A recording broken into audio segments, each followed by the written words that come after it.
Let's talk about the Newcastle Jets. That's why Jack's here. He wants to talk about the Jets because, okay, here's my question, Jack. Here's my question for the Jets.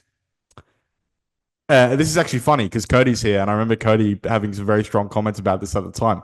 Was Rob Stanton right? Did his press conference work? Here's the Jets' form. Here's game by game from the Jets since the infamous "My Hands Built Australia" get the boxing gloves out press conference from Rob Stanton. Let's go through it. 4-0 win against Perth in Perth. Lost 2-1 against Wellington, but were extremely unlucky in that game and definitely should have come away with something. Drew 2-all at home to Sydney, 2-0 up. Beat the Roar away, 1-0. Lost to Macarthur 3-1 at home, deserved loss. Lost 3-1 at Western, deserved loss. But then since those two losses, 2-all draw against Perth, should have won at home. 2-all draw in the F3 derby, came back from 2-0 down, but I think definitely on the balance of chances, like they were probably the better team over the 90 minutes. And then yesterday, the big marquee result, getting a 3-0 win over the Melbourne Victory. Now, before we talk about the game, I want to echo Jack's words, and our thoughts are very much with the fan that needed to receive medical attention in the crowd yesterday. And yeah, we hope all is well, and our thoughts are very much with them. But there was the break. There was a delay in the game. Costa Grozos had to wait like 20 minutes between a penalty being awarded and having to take it. Stepped up, finished it, and then the Jets finished really strong. And the subs, Kota, Charles Momba, made a difference, made an impact. Lockie Rose as well, who's been actually really good off the bench of late for Newcastle. And Jack, I think, listen, they are still, I believe, yeah, like 10 points off the top six right now. I still think that would be a bridge too far for them to be a finals team this year. But like, we're what, like a season and a half into the Rob Stanton era now. They've gotten a bit of experience in with Cotter. Some of these young guys are taking some steps forward. Like, are we starting to see something that's a bit more substantial long term for Newcastle?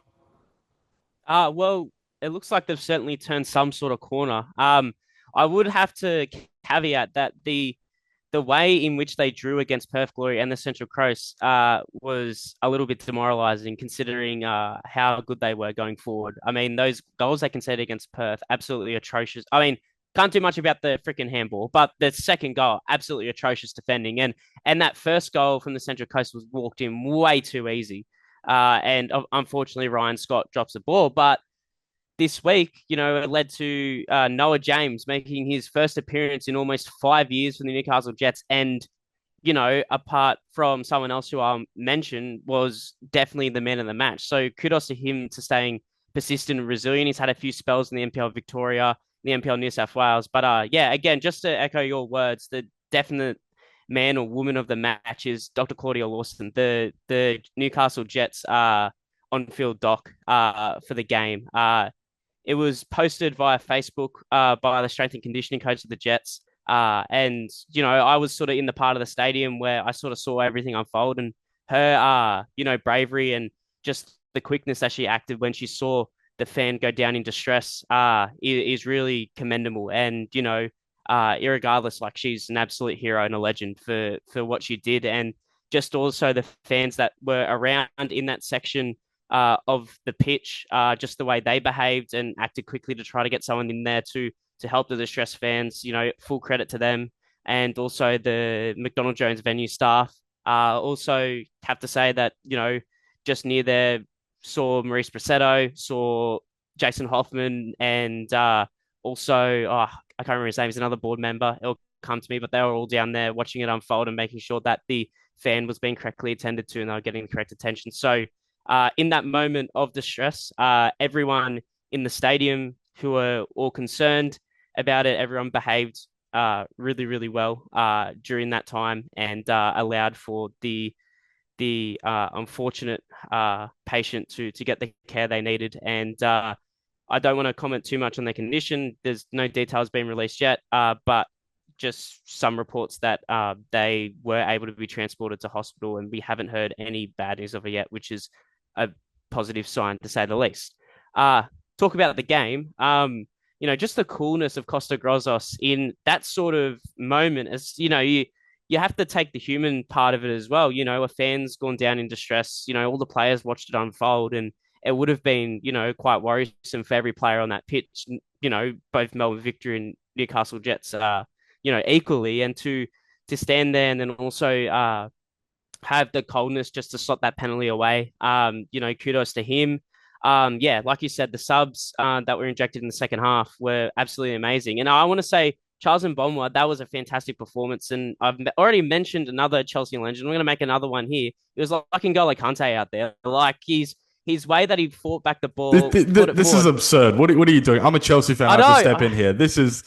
Come on, man. I know. Sapsa, Drogba, Mbomba, Kante. Like, what's going on, man? I'm a Liverpool fan. I hate it just as much as you. So, but I have to make the comparisons when they come up. And again, I think the Jets in the first half really wasted a few opportunities. They had the wind behind them, which was quite a fierce wind, and I don't think they used it to their advantage because they do have quite a bit of pace on the wings. So it was a bit disappointing that they went into the halftime without getting some sort of goal, and also sort of the defensive frailty that they showed in the first half. It led to Noah James just like making some of the best saves like I've seen a goalkeeper make. I mean, Ryan Scott, I love you to bits and you're a good goalkeeper, but man, you might have to learn what the bench feels like for the next couple of weeks, because if Noah James gets dropped the very next match after a performance like that, that would, I think, be wildly offensive. And, he's coming into his own. He's 23 now and he needs to get some minutes on his belt. So, kudos to him. And then also just the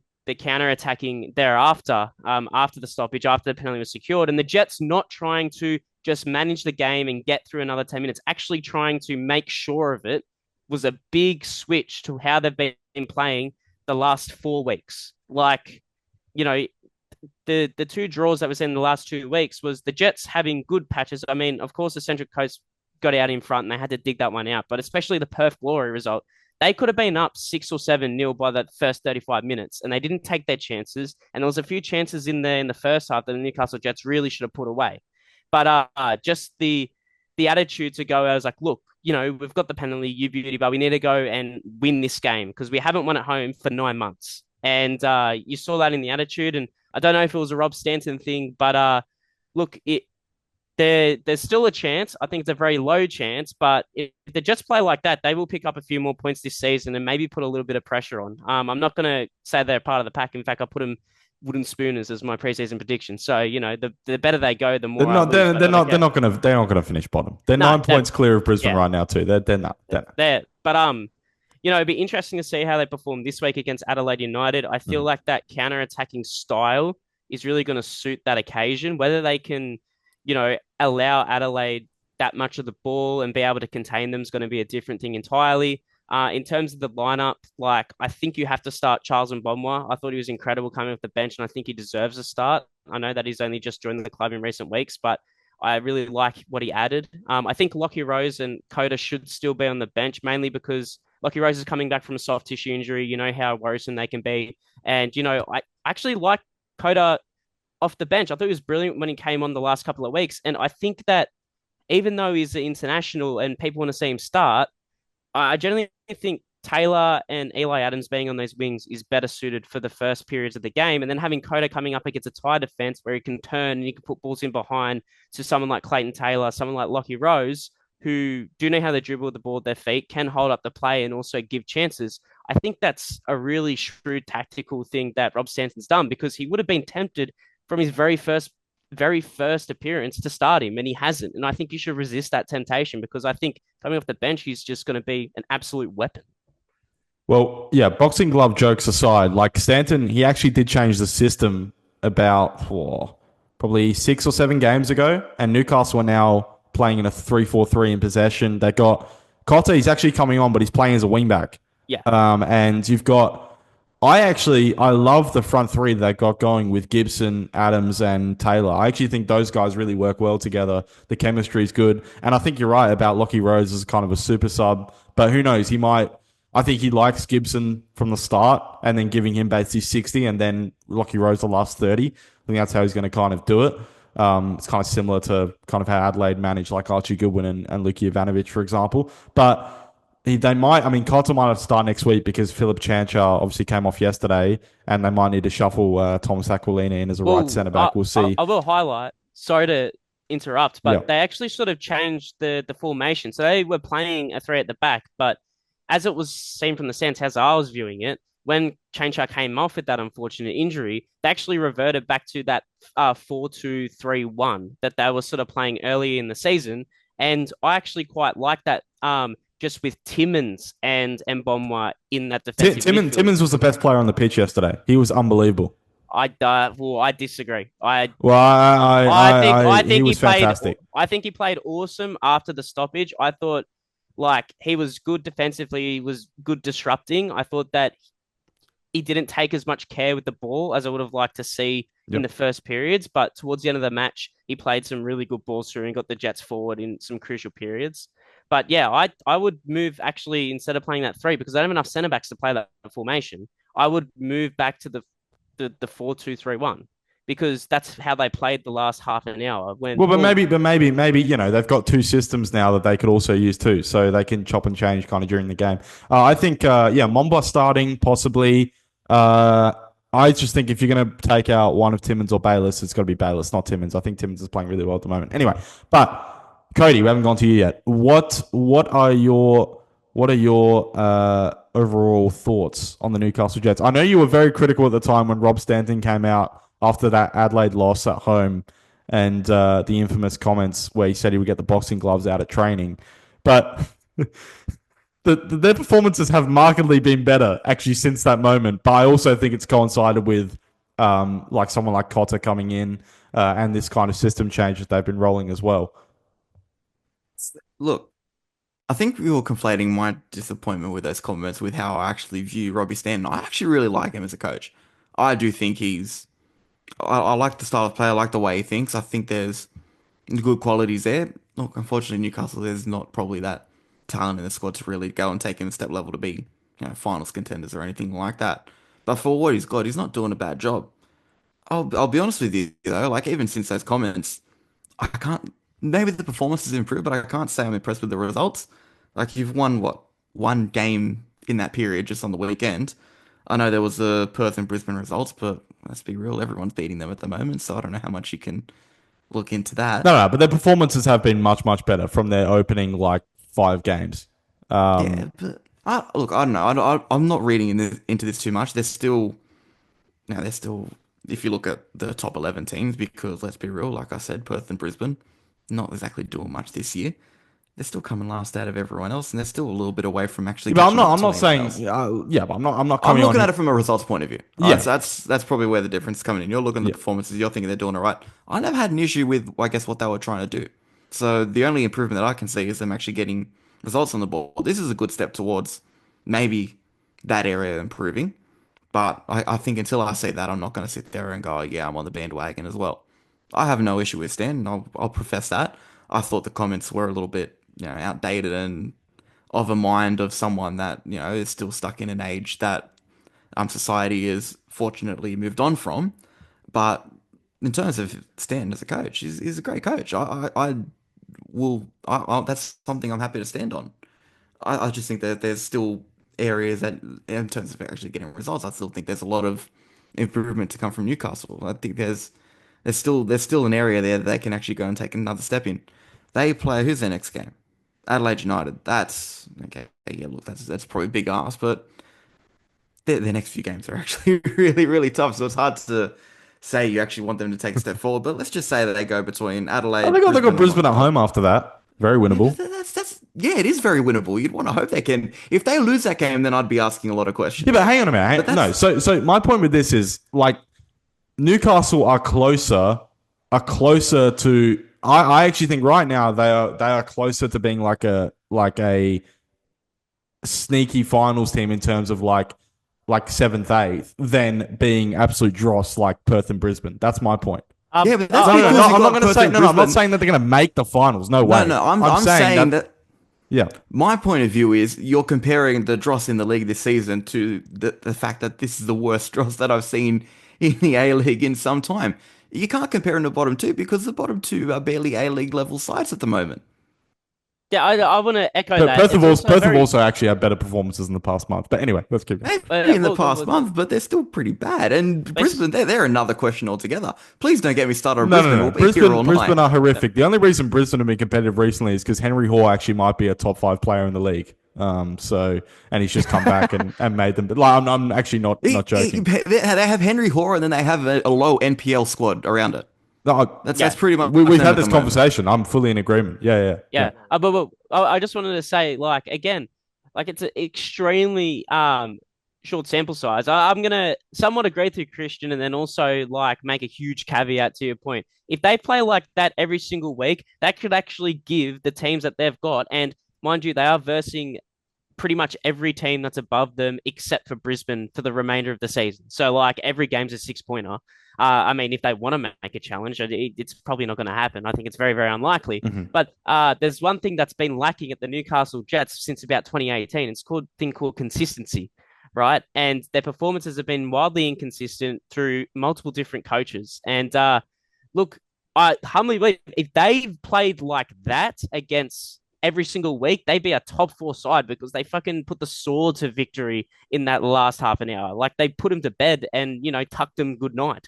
So like, if they play like that against Adelaide, their smokies for a chance. If they play like that against Auckland, their smokies for a chance for points. But whether it's going to happen or not is a completely different thing. Which I don't think it would. All I'm saying is, so like last year, Newcastle had pretty much no experience. What, Brandon O'Neill? I'm trying to remember. Jack, you might help me out here. They had Brendan O'Neill, Jenkinson, Weir was their second keeper who was. I mean, Hoffman was still involved, but wasn't playing as much. But like, even those experienced guys were like, basically near the end of their careers. I mean, Brendan O'Neill's not been good for Perth Glory this year, for example. But what I'm saying is, someone like Kota, even one player like that can come in as a foreign player, really professional. We've already seen like Lockie Rose commenting about him, saying like, yeah, like the standards this guy sets, the professionalism, it's massive for us. Like even one player like that for a young team like this that actually has like a lot of talent, still has talent. Like there are good young players in this team, can just actually raise their ceiling a little bit. That's all I'm saying. And what I'm getting at is, I don't think Newcastle are going to make the finals. No, of course not. I think they've got way too much of a mountain to climb, and I don't expect them to, go to Adelaide United next week and win. No, that's not all I'm saying. I think the discussion I just wanted to have here was that I think there's actually the building blocks of something that actually could be decent long term, as in like, could they be a finals team next year? Yeah, maybe. If they keep this up, they could. They could. That's obviously dependent on, what happens in the offseason and what they do. But someone like just getting another experienced guy like a Kota who's actually good, but not Wellersole, like actually good. So, and that can just help you out a little bit and also help these younger guys and managing games and all this sort of stuff as well. And, like Cody said, like they play the right way. They try and play the right way every single week. And they have moments in games where, they, excuse me, they'll be like all over a team for 20 minutes. But, as Jack mentioned as well, like the Perth game, even like the first half against the Mariners in the derby, where they need to take their chances. Otherwise, it's going to come back to bite them in the arse. All right, Jack, anything to add on the Jets before we move on? Can I just add one thing? Or Cody. Look, in my opinion, the building blocks have been there for almost the entire time Stanton's been there. They've got the underlying style of play. They know what they want to do when they're on the ball. They probably need 2 or 3 more players if they want to be serious about making finals.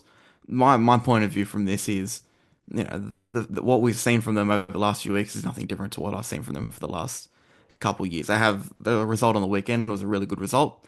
It's something that in my opinion, they've always been capable of doing on their day. If they can go to the next 5 games and besides the Brisbane one and they win maybe 1 or 2 other ones, then yeah, I'll start looking at it and going, okay, yeah, maybe we're starting to see a turn with the results.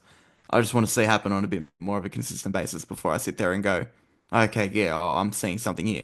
And I want to see those results come against sides that aren't Perth Glory or Brisbane Roar either. Well, they did just beat Melbourne Victory, to be fair. But, yeah, and that's what I mean. Like, this is one result. I know what you're saying. Like more results against like actual finals contenders. Sides. Yeah. Not just finals contenders. I'd take a win against Wellington. Perth, come on. Listen, I've said this to a few people this week. Perth are actually like better than Brisbane. Like, let's. Yeah, but to be fair, I think they beat Perth while Perth was still in that weird kind of shit phase. Yeah, no, they did. That's what I'm saying. But Perth are out of that phase. Listen, maybe I watch now, but every when game. they Perth played are Jets, out they of that weren't. phase. They're a lot better now. They're a lot better. They should have beaten Yeah, the Mariners look, on Friday as well. yeah, look, that's another conversation in itself, I guess. But look, Brisbane. I'm maybe Perth aren't the team that they were at the start of the season, but that's when Jets played them, so that's all I have to go off. I just wanted to be clear that Brisbane are in a league of their own. They are rubbish. Okay, like just.